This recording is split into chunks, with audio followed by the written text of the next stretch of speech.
Hello everyone, मैं आकाश एक बार फिर से आप सभी का स्वागत करता हूं आपके अपने यूट्यूब चैनल एडवांस क्लासेस पर। तो कैसे हो आप सभी लोग? आशा करता हूं आप सभी लोग अच्छे होंगे और अच्छे से अपनी पढ़ाई भी कर रहे होंगे। तो जैसा कि आप सभी को पता है, हम लोग क्लास 10th की मैथ कंप्लीट कर रहे हैं और इस मैथ में हम लोग अभी तक 2 चैप्टर क्लास 10th के कंप्लीट कर चुके हैं, जिसका नाम क्या है? पहला नाम है जो है आपका रियल नंबर और दूसरा जो है आपका पॉलिनोमियल मतलब बहुपद। तो हम ये 2 चैप्टर कंप्लीट कर चुके हैं, जिसके नाम क्या है आपको मैं बता देता हूँ फिर से एक बार। रियल नंबर जो कि पहला चैप्टर है आपका क्लास 10th मैथ का, और जो दूसरा चैप्टर है उसका नाम है पॉलिनोमियल। क्या नाम है भाई? पॉलिनोमियल। तो अभी तक आपने अगर इसकी वीडियो नहीं देखी है तो लिंक डिस्क्रिप्शन में आप जाके देख सकते हैं। मैं अगर आपको यूट्यूब पे जाओगे तो इस तरीके से आपको ये पूरी प्लेलिस्ट दिखाई देगी, जिसमें हमने अभी तक आपकी जो रियल नंबर की जो 4 क्लासेस कराई हुई हैं और पॉलिनोमियल की भी 4 क्लासेस आपको प्रोवाइड करा दी हैं। तो अभी तक आपने नहीं देखा है जाके तो आप देख सकते हो। इसके साथ आज की जो क्लास में हम लोग न्यू चैप्टर हम लोग डिस्कस करने जा रहे हैं। तो उस न्यू चैप्टर का नाम क्या होने वाला है? वो होने वाला है आपके 2 चर वाले रैखिक समीकरण युग्म। ठीक है, जो कि आपका काफी इंपॉर्टेंट चैप्टर हो जाता है आपके क्लास 10th के लिए। तो चैप्टर का नेम क्या है भाई? चैप्टर का नेम है 2 चर वाले रैखिक समीकरण युग्म। इसे इंग्लिश में कहते हैं pair of linear equation in 2 variable. मतलब 2 इसमें वेरिएबल होने वाले हैं। अब 2 वेरिएबल क्या है कैसे, सब कुछ हम लोग इस क्लास में डिस्कस करने वाले हैं, बिल्कुल बेसिक से। तो क्लास आपको अंत तक देखनी है और कोई भी प्रॉब्लम मैं आने नहीं दूंगा, क्योंकि आज की क्लास में हम लोग बिल्कुल बेसिक डिस्कस करने वाले हैं। ठीक है, मतलब कभी भी हम लोग मकान वगैरह जब बनाते हैं तो हम लोग क्या करते हैं, उसका नींव जो होती है वो बिल्कुल मजबूत रखते हैं। तो आज की क्लास में भी हम इसी तरीके से पढ़ाई करने वाले हैं। पहले जो हम बेस बिल्कुल मजबूत बनाएंगे, एक एक पॉइंट समझेंगे, उसके बाद जब हम एक्सरसाइज लगाएंगे तो वो काफी इजी तरीके से हम उसको समझ सकते हैं। ठीक है, तो आशा करता हूँ आप सभी को समझ में आ गया होगा। तो मैं इधर जो पहले डिस्कस करने जाऊंगा वो यही है कि ये 2 चर वाले रैखिक समीकरण युग्म क्या चीज है सर, आप पूछोगे तो मैं उसको मैं अभी बता देता हूँ। इस लाइन को जब हम चैप्टर का नाम अच्छी तरीके से समझ पाएंगे, तब जो आगे चीजें आने वाली है चैप्टर में वो हमारे पास क्रिस्टल क्लियर चीजें आएंगी। ठीक है, तो मैं पहले लिखता हूं उधर 2 चर वाले रैखिक समीकरण युग्म। ठीक है, ये 2 चर वाले रैखिक समीकरण युग्म, इसकी चर्चा करेंगे। अभी आपको लास्ट जब आपको पता होगा, जब हमने बहुपद पढ़ा था तो उसमें हमने क्या पढ़ा था? बहुपद पढ़ा था। ठीक है, अब उसमें हमने रैखिक भी पढ़ा था, आपको याद हो, रैखिक पढ़ा था, द्विघात भी पढ़ा था, त्रिघात भी पढ़ा था। उसमें समीकरण नहीं था। समीकरण का मतलब क्या होता है? देखिए, अगर मैं इस तरीके से लिख दूं, मान के चलिए x 2x + 5, तो ये क्या चीज है मेरे पास? ये क्या है? इधर चर है और चर के साथ जो गुणांक है वो कितना है? 2 है। ठीक है, ये चर है और चर के साथ जो गुणांक वो क्या है? 2 है। तो ये क्या चीज हो गई? ये हो गया आपका सर बहुपद। ये क्या हो जाएगा भाई? बहुपद। ये बहुपद हो गया। अगर मैं इसके बराबर में कुछ रख दूं, इसके बराबर में मैंने कुछ भी रख दिया, मान के चलिए मैंने 0 रख दिया या 1 रख दूं या 2 रख दूं, तो ये जो पूरा होता है, ये पूरा जो होता है वो होता है एक समीकरण। क्या होता है भाई? एक समीकरण। ये चीज जो पूरी होती है वो क्या होता है? एक समीकरण। मतलब बराबर में जब उसके कुछ आ जाता है तो वो क्या चीज बन जाता है भाई? पूरा समीकरण बन जाता है। अब आप बोलोगे सर आपने उसमें भी तो समीकरण करवाया था, तो उसमें जो समीकरण हमने नहीं करवाया था एक्चुअल में। उसको हम अगर आप देखोगे वीडियो जाके, तो मैंने उसमें बताया था कि हमें जीरोस निकालने के लिए, जो बहुपद दिया हुआ है उसका जीरोस निकालने के लिए हमें उसको बराबर 0 के रखना पड़ रहा था। 0 जो उसके मूल होते हैं उसको निकालने के लिए हमें 0 के बराबर रखना पड़ रहा था। तो अब इसकी चर्चा करते हैं। इसमें समीकरण आया हुआ है, तो पहले हम बात करेंगे 2 चर क्या है। 2 चर क्या चीज है? 2 चर मतलब वेरिएबल कौन से हैं? तो आपको वेरिएबल मैंने बता रखे हैं, जैसे एक्स वाई। आप ए भी ले सकते हो। ठीक है, आप ए भी ले सकते हो। आप कुछ भी वेरिएबल मान लो, बस 2 होने चाहिए उसमें, पहला। दूसरा बात करते हैं हम रैखिक समीकरण की। तो रैखिक मतलब क्या होता है? जिसकी चर की घात 1 हो। तो मैं इधर लिख देता हूं चर की घात 1 हो, मतलब जिसके चरों की घात जो है वो 1 होनी चाहिए, सिंगल होनी चाहिए, तब उसे हम रैखिक बोलेंगे। ठीक है, अब युग्म की बात करता हूं मैं, युग्म की बात करता हूं। तो युग्म इसे युग्म का मतलब क्या होता है? जोड़ा। युग्म का मतलब क्या होता है? जोड़ा। इंग्लिश वालों के लिए मैं बात करूं तो वो हो जाता है पेयर। क्या हो जाता है भाई? पेयर। मतलब क्या है कि 2 चर वाले, मतलब ये चर है, इस चरों की जो पावर है वो क्या होनी चाहिए? सिंगल पावर होनी चाहिए। सिंगल पावर होगी। ठीक है, इन चरों की जो सिंगल पावर होगी और जोड़े में होने चाहिए, तो उसे हम क्या बोलेंगे? पूरा 2 चर वाले रैखिक समीकरण। अब आप बोलोगे सर अभी थोड़ा क्लियर नहीं हो पाया है, तो मैं एक एग्जांपल लेकर आया हूं। इसलिए एग्जाम्पल लेकर आया हूं, एग्जाम्पल से और अच्छे से हम समझ पाएंगे। वो एग्जाम्पल क्या है उसको उधर देखते हैं। ये देखिए इधर मैंने लिखा है इधर x square minus 4y plus 7 equal to 1। ये क्या इक्वेशन है एक। अब ये कैसी इक्वेशन है उसको चर्चा करते हैं। देखिए इसमें कितने वेरिएबल हैं आप बताओ। तो इसमें कितने वेरिएबल है, 2। तो मैं इधर लिख दूं इसमें कितने चर हैं, 2 चर हैं। और अगर मैं इसमें बात करता हूं कि इसमें जो चर की पावर है वो कितनी है, तो आप बोलोगे इसमें सर 2 पावर है। तो 2 घात। तो अब आप मेरे को ये बताइए कि 2 चर है ये ठीक है, 2 चर है ये ठीक है, पर पावर कितनी है इसमें, 2 है। तो ये क्या हो जाएगा भाई बताओ, ये क्या हो जाएगा, क्या ये रेखिक होगा? तो आप बोलोगे बिल्कुल नहीं होगा। ये क्या हो जाएगा, द्विघात हो जाएगा। ये क्या हो जाएगा भाई, द्विघात। ये क्या हो जाएगा, द्विघात समीकरण। बट हमको पढ़ना क्या है, रेखिक समीकरण पढ़ना है। हमको निकालना है क्या चीज, जिसकी चर की पावर सिंगल हो, जिसकी चर की पावर क्या हो, सिंगल हो। अब इसको देख लीजिए आप, 4pq minus q square equal to 1। तो इसमें जो चर की घात है वो कितनी है, कितने चर है, पहले तो इसमें चर्चा करेंगे। 2 चर हो गए सर, कौन कौन से है, p और q। और मैक्सिमम पावर p की कितनी है, 3। तो ये कैसे हो जाएगा, इसकी घात कितनी है भाई, इसकी घात है 3।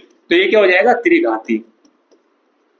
त्रिघात, इसे घन भी कहते हैं, घन समीकरण भी कह देते हैं। ठीक है, ये आपको याद होना चाहिए। अच्छा, ये चीज क्लियर हो गई। अब बात कर लेते हैं हम लोग किसकी, कि ये वाला देख लेते हैं। इसमें कितने चर हैं, आप बोलोगे 1 चर है।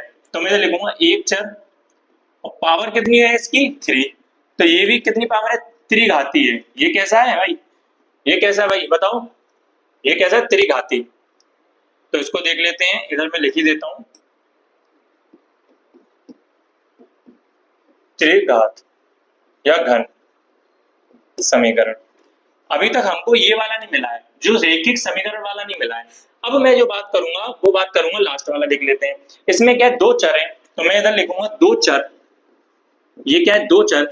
ये हम लोग पहचान नहीं है। एक्चुअल में क्या है कि हमको जब चैप्टर पढ़ना आएंगे तो हमें पहचानना चाहिए कि हम एक्चुअल में बात किसकी करने वाले हैं। तो इसमें कितने, 2 चर हैं, और दोनों चरों की पावर या किसी एक की पावर में अगर देख लो इसमें, तो क्या मिल रही है मेरे को, सिंगल पावर मिल रही है। एक्स की भी और वाई की भी सिंगल पावर है। तो मैं क्या करूंगा, 1 घात, इधर क्या करूंगा, 1 घात।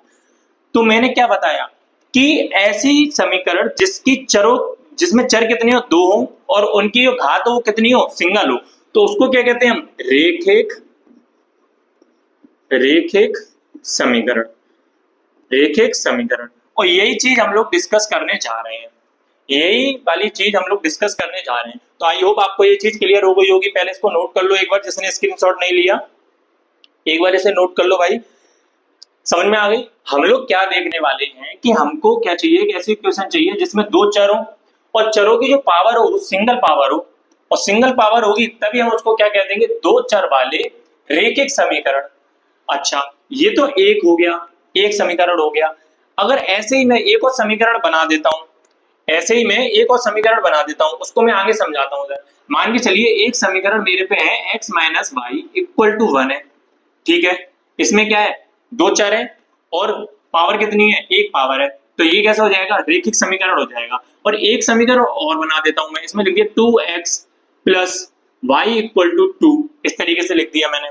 ठीक है, तो ये क्या चीज हो गई, इसमें क्या है कि जो चर है वो कितने हैं, चर कितने हैं, 2 है। और अगर मैं घात की बात करूंगा तो आप बोलोगे इसमें सर घात भी कितनी है, 2 है। तो ये तो बात हमारे समझ में आ गई कि 2 चर वाले रेखिक समीकरण है। पर युग्म की जो मैं बात करने वाला हूँ, युग्म मतलब जोड़ा।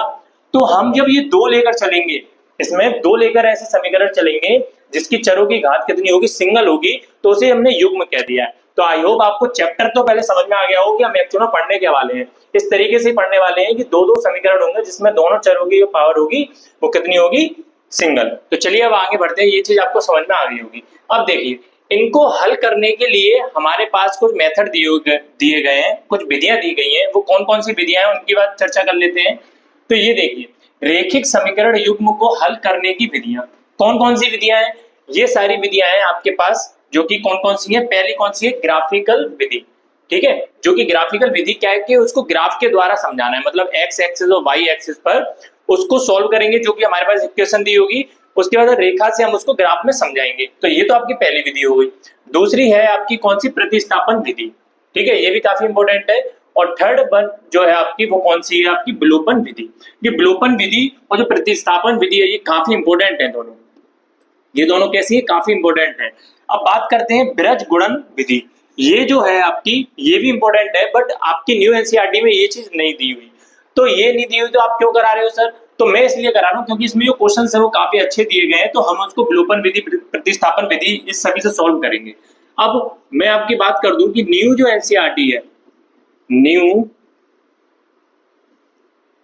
एनसीईआरटी है, उसके अकॉर्डिंग अगर मैं बात करूं, जो हमारा जो ग्राफिकल विधि है ये आपका दिया गया है किसमें, 3.1 एक्सरसाइज में। और अगर मैं बात करूं प्रतिस्थापन विधि की तो ये दिया हुआ आपका 3.2 एक्सरसाइज में, ठीक है। एंड विलोपन विधि की बात करूं तो विलोपन विधि आपका 3.3 एक्सरसाइज में दिया गया है। जो ये लास्ट वाला है ब्रज गुणन विधि, ये आपका हटा दिया गया न्यू एनसीईआरटी में से। तो आई होप आपको ये सारी चीज क्लियर हो गई होगी। अब हम लोग क्या कर रहे हैं, अब लोग अब आगे सॉल्व करेंगे और एक 9th क्लास का एक क्वेश्चन देखते हैं। ये क्या है, एक रेखिक एक लाइन है, उसको हम एक बीजगणितीय मेथड से हम उसके पॉइंट निकालेंगे, देन उसके बाद हम उसको ग्राफ के द्वारा इधर समझाएंगे, ठीक है। तो ये सारी चीज हम लोग इधर क्लियर तरीके से आराम से समझ रहे हैं। सारी 9th क्लास की एक चीज है, उसको हम समझ लेते हैं। क्या हमारे पास इक्वेशन दी हुई है, दिया हुआ है कि 2x - y = 6 दिया हुआ है। तो इसको किस तरीके से हल करना है, इनको पॉइंट निकालने हैं। इसके क्या निकालने हैं भाई, हमको पॉइंट निकालने हैं। तो पॉइंट निकालने के लिए सबसे पहले हमको क्या करना पड़ेगा, इसमें x की वैल्यू एक बार 0 रख लो और एक बार y की वैल्यू 0 रख लो। जब x की वैल्यू 0 रखोगे तब y की वैल्यू निकल कर आ जाएगी, और जब y की वैल्यू 0 रखोगे तो x की वैल्यू निकल कर आ जाएगी। अब आप बोलोगे सर 0 ही क्यों रख रहे हो, तो 0 की जगह 1 या 2 जिस तरीके से आपको सुटेबल लगे आप वैसे रख सकते हो। 0 इसलिए रख रहा हूँ क्योंकि इजीली रूप से वो जो 0 जिसके साथ मतलब होगा तो जो गुणा में होगा वो 0 हो जाता है, इसलिए इजीली रूप से निकल जाता है। अब मैं x = 0 रखा तो मेरे पे ये क्या आ गया, 2 × 0, जब x की वैल्यू 0 हो गई 0 माइनस y = 6। तो यहां से अगर मैं बात करूं माइनस y = 6 आ गया, तो y = -6 आ जाएगा मेरे पास, ठीक है। क्या आ जाएगा, y = -6। तो मैं यहां से अगर पॉइंट की बात करता हूं तो मेरे पॉइंट क्या निकल कर आए, आपको पता है पॉइंट किस तरीके से लिखे जाते हैं, x, y, x, y के फॉर्म में लिखे जाते हैं। तो मेरे पे जो 0 है वो क्या हो जाएगा x, और वह y की वैल्यू क्या निकल कर आई है, -6। तो एक पॉइंट ये निकल कर आ गया। दूसरे पॉइंट की बात करूंगा, अगर मैं y = 0 रखूंगा, मैं क्या रखूंगा, y = 0 रखूंगा। ये एक रेखा है, इस रेखा को मैं सॉल्व कर रहा हूँ, उसके पॉइंट निकाल रहा हूँ। इस पॉइंट को मैं इधर क्या करूंगा, इधर ग्राफ के द्वारा इधर समझाऊंगा। तो मैंने जब y = 0 रखा तो देखिए मेरे पे क्या निकल कर आ गया, मैंने 0 रख दिया इधर, तो मेरे पे आ गए 2x - 0 = 6। तो x = जो आ जाएगा मेरे पे, 2x = कितना आ जाएगा, 6। तो x = जो निकल कर क्या आ गया भाई मेरे पे, 3। ये आ गया मेरे पर, ठीक है। यहां से अगर मैं पॉइंट की बात करूंगा, जो पॉइंट निकल कर आए, देखिए मैं किस फॉर्म में लिखता हूं पॉइंट को, x, y। तो x की वैल्यू कितनी आ गई मेरे पास, 3, और y की वैल्यू कितनी मेरे पे रखी थी मैंने, 0। तो मेरे पे 2 पॉइंट निकल कर आ गए। आप बताइए, ये 2 पॉइंट मेरे पर निकल कर आ गए। पहला पॉइंट मेरे पे ये आ गया, एंड देन दूसरा पॉइंट मेरे पर क्या आ गया, ये आ गया, ठीक है। ये 2 पॉइंट निकल कर आ गए। अब आप पहले इसको समझ लीजिए कि ये 2 पॉइंट किस तरीके से निकल कर आए। एक बार मैंने x = 0 रखा इस पे रेखा में, तो ये मेरे पॉइंट निकल कर आ गए। एक बार मैंने y = 0 रखा तो ये निकल कर आ गया। आप कुछ भी रख सकते हो, 1 रख लो, 2 रख लो, आपके मर्जी है। पॉइंट अलग अलग आ सकते हैं, वो ग्राफ एक तरीके से ही बनेगा, ठीक है। ग्राफ कैसा बनेगा, एक ही तरीके से बनेगा। तो चलिए अब मैं ग्राफ बनाता हूं इसका। अब मैं क्या करता हूं, ग्राफ बनाता हूं। तो देखिए भाई, मैं एक बार इसका ग्राफ बना लेता हूं।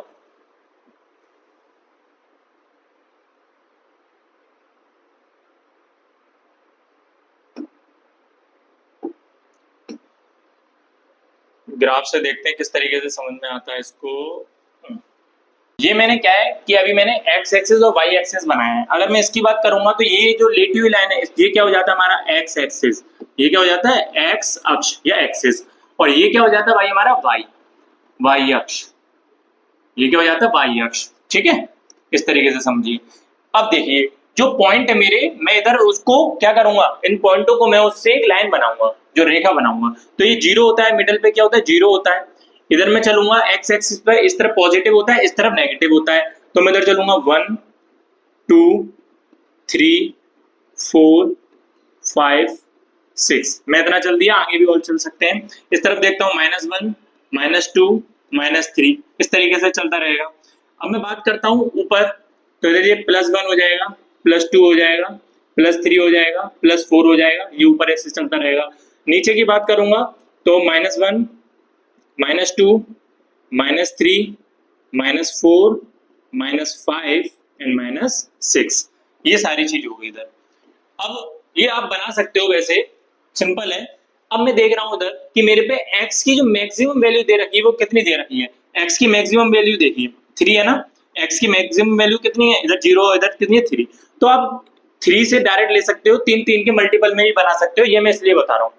अब मैं पहले पॉइंट की बात करता हूँ, जो पहला पॉइंट दे रखा है मेरे पर वो क्या दे रखा है, 0, -6। तो 0 कहाँ है, ये है, और -6 कहाँ है, देखिए ये क्या है, एक्स एक्सिस का है, वाई एक्सिस का है, वाई एक्सिस का है। तो वाई एक्सिस मेरे पे ये है और माइनस के सारे ये है, तो ये मिल गया मेरे को एक पॉइंट, क्या है 0, -6। अब मैं दूसरे पॉइंट की बात करता हूं, ये एक्स और ये वाई, तो एक्स क्या है ये, और वाई क्या है 0, तो 0 ये हो गया। तो एक पॉइंट तो मेरे को ये मिल गया, एक पॉइंट ये मिल गया। अब मैं इसको क्या करूंगा, सिंपली लाइन करके मिला दूंगा, ऐसे एक लाइन खींच दूंगा। तो ये मैंने सिंपली इसको क्या कर दिया, मिला दिया भाई, ठीक है। इसको मैं थोड़ा इस तरीके से कर देता हूं। अब ये समझ में आ गया, ये क्या है, मैंने इसको लाइन से मिला दिया।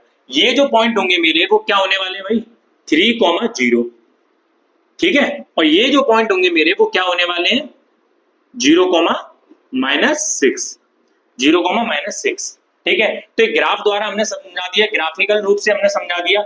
ये जो लाइन है, इस लाइन को ही हमने क्या, ये लाइन जो थी वो ये क्या थी, 2x - y = 0, ठीक है। तो आई होप आपको ये समझ में आ गया होगा।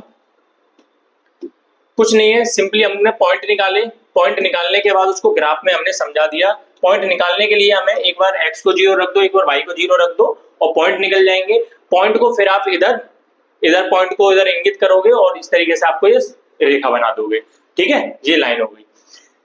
अब हम बात कर लेते हैं इसके बाद जो कि आपका इंपॉर्टेंट चीज होने वाली है वो क्या है, जो देखिए एक ओल्ड एनसीईआरटी के अकॉर्डिंग अगर मैं आपको बताऊं 3.1 एक्सरसाइज है, उसमें जो क्वेश्चन था वो काफी इंपॉर्टेंट है, ठीक है। बट न्यू एनसीईआरटी में वो क्वेश्चन हटा दिया है, बट हम उसको करेंगे क्योंकि उससे क्या है कि आपका जब भी न्यू एनसीईआरटी की जो 3.1 एक्सरसाइज है वो काफी इजीली तरीके से आपको समझ में आएगी।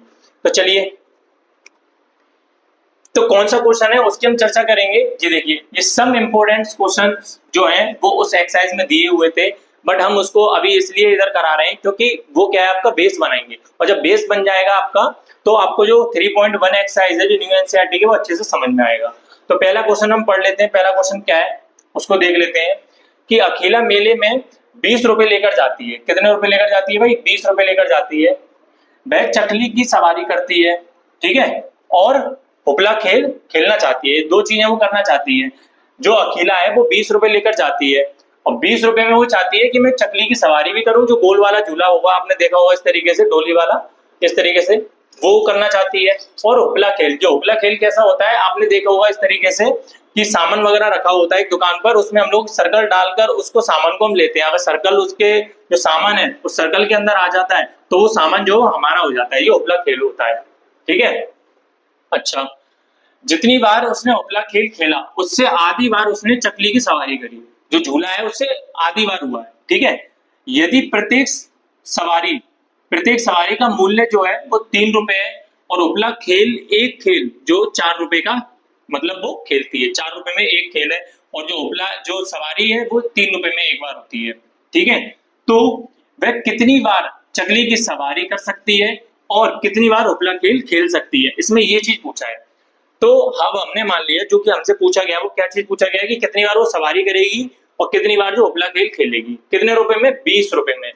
एक बार अगर वो चकली की सवारी करती है 3 रुपए लगते हैं, और एक बार उपला खेल खेलती है तो 4 रुपए लगते हैं। तो 20 रुपए में वो कितनी बार ये कर सकती है सवारी, और 20 ही रुपए में वो कितनी बार ये कर सकती है उपला खेल। तो देखते हैं भाई, इसको समझते हैं। मैंने माना, इसको मैं इधर इस तरीके से कर रहे हैं, सॉल्यूशन करते हैं इसका, देखते हैं कि क्या है। इधर मैं लिखूंगा माना अखिला x बार चरखी की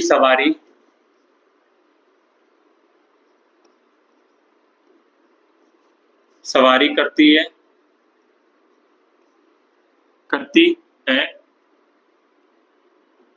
तथा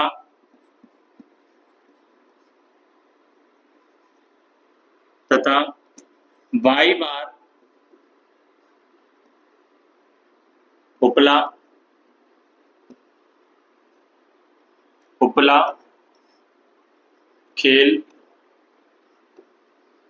खेलती है।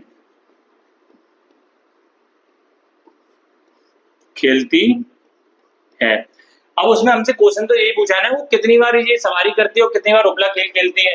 तो हमने उसको मान लिया कि वो x बार तो ये चकली की सवारी करती है और y बार उपला खेल खेलती है। ठीक है, अच्छा अब इसमें आप देखोगे तो एक चीज और दे रखी है, वो कि क्या दे रखा है कि जितनी बार उसने उपला खेल खेला, उपला खेल मैंने किससे बताया y, उपला खेल उसने कितनी बार खेला है, जितनी बार भी खेला हो, उससे आधी बार उसने चकली की सवारी करी है। तो देखिए इधर ये हमको दिया हुआ है ऑलरेडी, तो मैं इधर लिख दूंगा दिया है, मेरे को क्या दिया है कि उपला खेल उसने जितनी बार खेला है, उस उपला खेल जितनी बार उसने खेला है, मैं इस तरीके से समझ लीजिए कि जितनी बार उसने चकली की सवारी करी है, जितनी बार उसने चकली की सवारी करी है उससे आधी बार उसने उपला खेल खेला है। समझ में आई वाली बात? देखिए मैं इस तरीके से समझाता हूं इसको। ये जो देखिए मैंने इसको क्या बोला, जो चकली की सवारी है उसको क्या मान लिया मैंने, x मान लिया है, और जो उपला है उसको मैंने क्या मान लिया है, जो उपला खेल है उसको मैंने क्या मान लिया, y बार। मेरे पास इक्वेशन दी हुई है। अब इस इक्वेशन को अगर मैं सॉल्व करूंगा तो मेरे पर अगर मैं 2x की मतलब x की वैल्यू निकालूंगा तो x की वैल्यू क्या आ जाएगी मेरे पे 2y, इधर मल्टीप्लाई में इसको सेंड कर दूंगा तो ये क्या है मेरे पर, इधर x की वैल्यू निकल कर आ गई। इसे हम इक्वेशन नंबर 1 मान लेंगे, इसे क्या मान लेंगे, इक्वेशन नंबर 1। ठीक है, अब देखिए अब इसमें बोला गया है कि यदि प्रत्येक सवारी का मूल्य 3 रुपए है और उपला का एक खेल 4 रुपए में खेला जाता है तो इनका खर्चा है ये। अगर मैं इसको इधर लिख देता हूं, इसको मैं किस तरफ लिखता हूं, इस तरफ लिख देता हूं कि एक बार, या मैं इस तरीके से लिखता हूं कि एक बार चरखी की सवारी का जो खर्च है, या एक बार वो सवारी करने जाती है तो उसका खर्च कितना है भाई, 3 रुपए, 3 रुपए है ना। ठीक है, और एक बार जब वो उपला खेल का खर्च कितने रुपए भाई, 4 रुपए, कितने रुपए, 4 रुपए। ठीक है, जब वो गोल वाला झूला झूलती है तो कितने रुपए खर्च होते हैं, 3 रुपए, और जब एक बार अगर वो उपला खेल खेलती है तो कितने रुपए खर्च होते हैं, 4 रुपए। अब देखते हैं इसको, तो एक बार देख लेते हैं इसको कि एक बार जब वो गोल वाला झूला झूलती है उसका कितने रुपए खर्चा है, 3 रुपए। तो मैं ये x बार करेगी, x बार उसकी सवारी करेगी, तो मैं ये कह सकता हूं कि उसका जो खर्चा हो जाएगा वो कितना हो जाएगा, 3x। कितना हो जाएगा भाई, 3x हो जाएगा। जब वो एक बार उस गोल वाले झूले की सवारी करती है तो कितने रुपए खर्च होते हैं, 3 रुपए। तो जब x बार करेगी तो कितने रुपए होंगे, 3x होंगे। ठीक है, अब एक बार जब वो उपला खेल खेलती है तो कितने रुपए खर्च होते हैं, 4 रुपए होते हैं। तो जब वो y बार उपला खेल खेलेगी तो कितने रुपए खर्च होंगे, 4y बार। ठीक है भाई, अब उसके पास टोटल रुपए कितने थे, उसके पास थे 20 रुपए टोटल कितने रुपए थे, 20 रुपए। अब उसने x बार गोल वाला झूला झूला और y बार उसने इस वाले खेल को खेला, उपला वाले खेल को। तो जब दोनों गेमों को उसने खेला, उस पे दोनों गेम खेलने के लिए कितने रुपए थे, 20 रुपए थे, इसलिए मैंने इसके बराबर 20 रखा हुआ है। ठीक है, तो आई होप आपको ये समझ में आ गया होगा, यहां तक क्लियर हो गई कि नहीं भाई ये वाली चीज। तो ये आ गई मेरे पे इक्वेशन नंबर 2, ये क्या आ गई, इक्वेशन नंबर 2। अब मैं क्या करूंगा, ये वाली इक्वेशन से मैं 2 पॉइंट निकालूंगा, फिर इस वाली इक्वेशन से 2 पॉइंट निकालूंगा, उन दोनों पॉइंटों को मैं ग्राफ में रखूंगा और उनको सॉल्व करूंगा। तो मैं पहले ये वाला एक वो ले लेता हूं इक्वेशन, क्या है मेरे पे, इसको मैं आगे बढ़ाता हूं, और जो मेरे पे पहला है वो क्या है, x equal to 2y, x equal to कितना है, 2y। इधर मैं x की वैल्यू जब 0 रखूंगा तो मेरे पे y की वैल्यू कितनी आ जाएगी भाई, 0 आ जाएगी। तो यहां से जो पॉइंट निकल कर आएंगे मेरे, जो कि होते हैं x, y, वो पॉइंट क्या निकल कर आएंगे मेरे पे 0, 0। ठीक है, अब मेरी आगे बात सुनिए। अब मैंने क्या किया कि y इक्वल टू 0 रखा। अब मैं y इक्वल टू 0 रखूंगा, तो आप मेरे को ये बताइए कि जब मैंने y इक्वल टू 0 रखूंगा तो x की वैल्यू 0 आ जाएगी, तो ये दो पॉइंट सेम सेम हो जाएंगे, दो पॉइंट सेम सेम हो जाएंगे। तो मैं ये चाहता हूं कि दो पॉइंट सेम नहीं हो, मैं क्या करता हूं कि y की वैल्यू अब मैं 1 मान लेता हूं। आप, मैंने आपसे पहले ही बोला है कि आप 1 भी रख लो, 2 भी रख लो, बात कोई दिक्कत नहीं है। तो मैं जब 1 रखता हूं इसमें, जब मैंने y की वैल्यू 1 रखी तो मेरे पे x की वैल्यू कितनी निकल कर आ गई 2 into 1। तो ये मेरे पे पॉइंट क्या निकल कर आ गया, इसकी x की वैल्यू क्या निकल कर आ गई 2। तो यहां से जो पॉइंट निकल कर आए वो मेरे कितने आए 2, 1 क्या निकल कर आए 2, 1। ठीक है, तो आई होप आपको ये क्लियर हो गया होगा। अब मैं दूसरी वाली इक्वेशन लेता हूं। इस वाली इक्वेशन से मैंने 2 पॉइंट निकाले।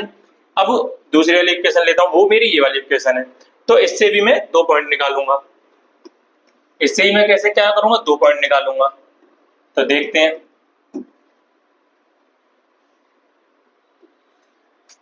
ये हमारा 3x plus 4y equal to 0 वो 20। ठीक है, यहाँ पे मैं x बराबर 0 रखूंगा एक बार।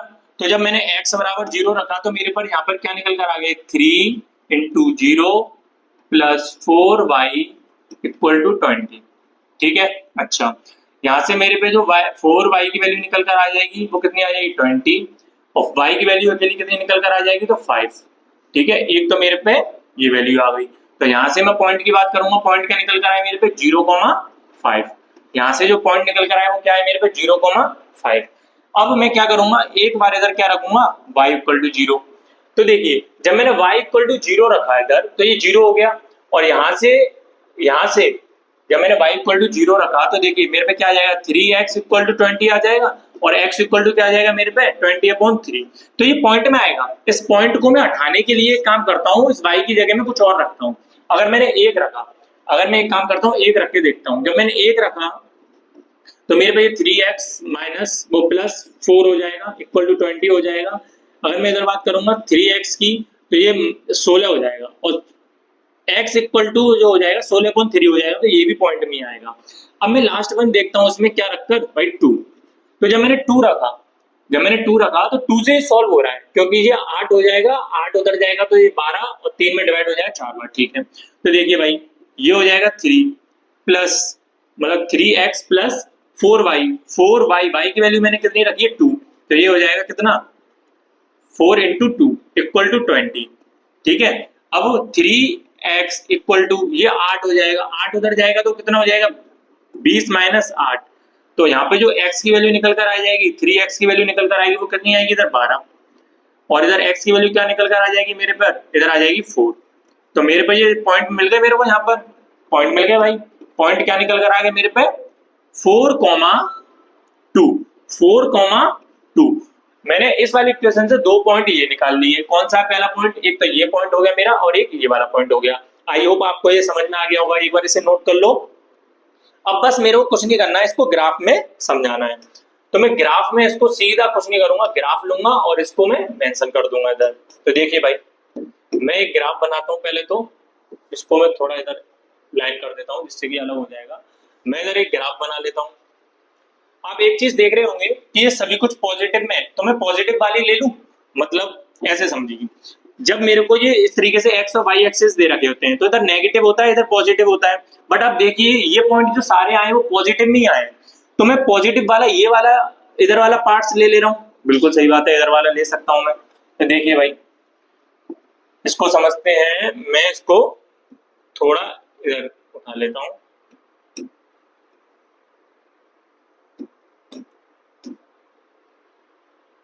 ठीक है, और इसको कॉपी करके इसको एक और बना देते हैं थोड़ा ऐसा, ये हो गया।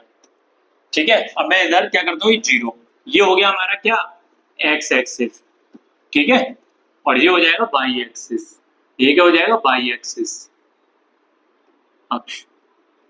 अब देखिए भाई अब मैं पॉइंट रख रहा हूं, देखिए ये सभी सारे पॉइंट रखने पड़ेंगे मेरे को 1 2 3 4 पॉजिटिव मेरे को कहाँ तक जाना है, 4 तक जाना है। ठीक है, तो मैं इसको थोड़ा दूर दूर ही बना लेता हूँ। एक काम करता हूँ, थोड़ा दूर दूर ही बना लेता हूँ। 2 3 4 ये हो गया।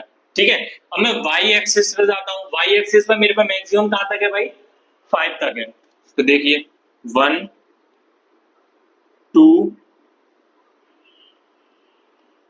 3 4 5 ये हो गया। ठीक है, अब मैं पॉइंट की बात करता हूँ। मेरे को क्या रखने हैं भाई, पॉइंट रखने हैं। तो मैं सीधे पॉइंट की बात करूंगा, पॉइंट रखता हूँ। तो मैं पहले ये वाले पॉइंट देख लेता हूँ, 0,0 तो 0,0 यही हो जाएगा। ठीक है, 2,0 2 क्या है मेरे पे ये, और 2,1 सॉरी 2,1 2 ये मेरे पे एक्स एक्सिस में, वाई एक्सिस में 1 ये है। तो मैं ये एक मेरे को पॉइंट ये मिल गया। ठीक है भाई, अच्छा तो एक तो लाइन मेरे लिए ये वाली हो गई, एक लाइन मेरे पे क्या हो जाएगी, ये वाली। इसको मैं थोड़ा ऐसे बनाता हूँ, एक लाइन मेरे पे क्या हुई, ये वाली। तो मैं एक लाइन एकदम ऐसे खींच देता हूँ थोड़ी, जो कि इस पे आए कटे।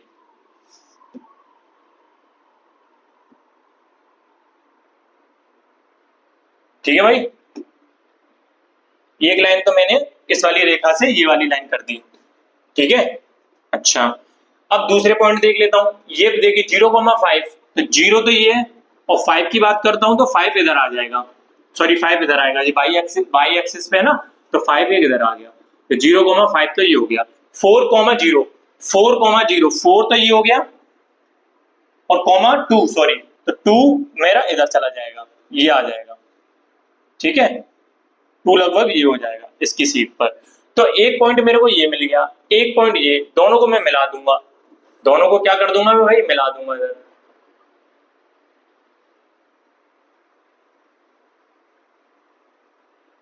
इसको मैं थोड़ा इस तरीके से बनाना पड़ेगा।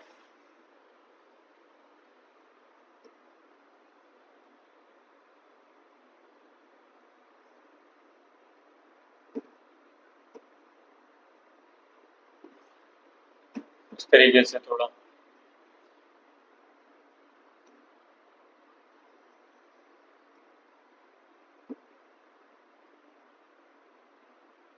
ठीक है भाई,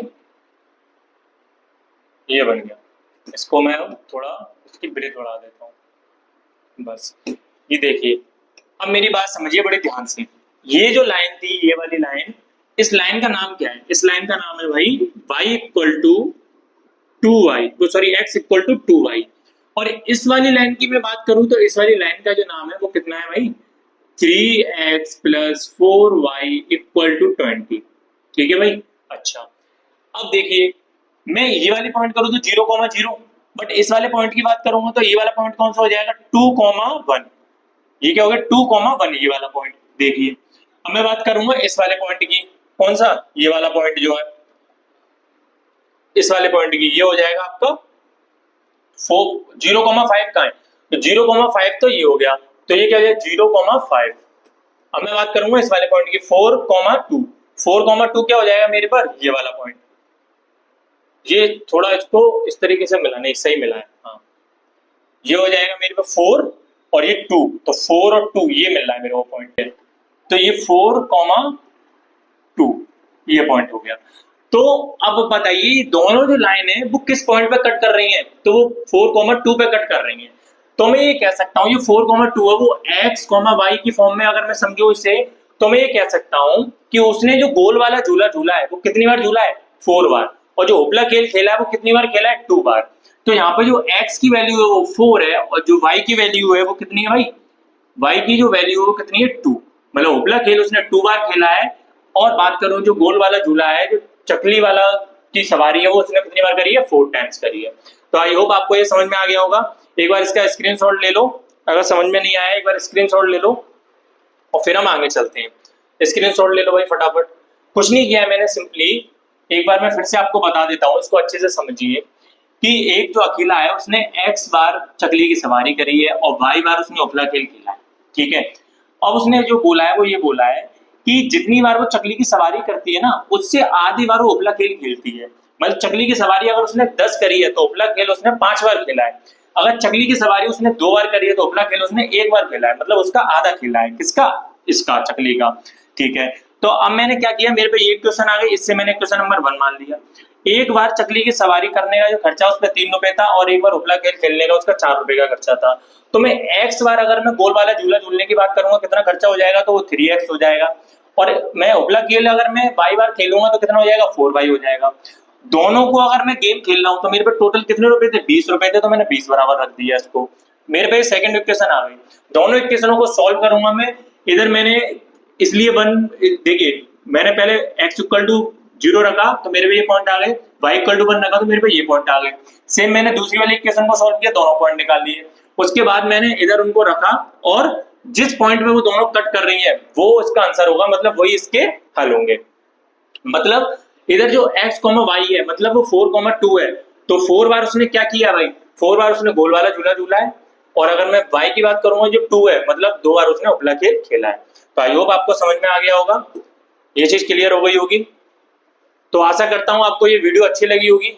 अब आगे का जो कॉन्सेप्ट है वो हम लोग 2 क्वेश्चन 2 एग्जांपल बचेंगे वो हम आगे वाली वीडियो में सॉल्व करेंगे, उसके बाद हम एक्सरसाइज स्टार्ट कर देंगे, ठीक है। तो आशा करता हूं आपको ये वीडियो अच्छी लगी हो। अगर वीडियो अच्छी लगी तो वीडियो को लाइक कीजिए, चैनल को सब्सक्राइब कीजिए। मिलते हैं नेक्स्ट वीडियो में।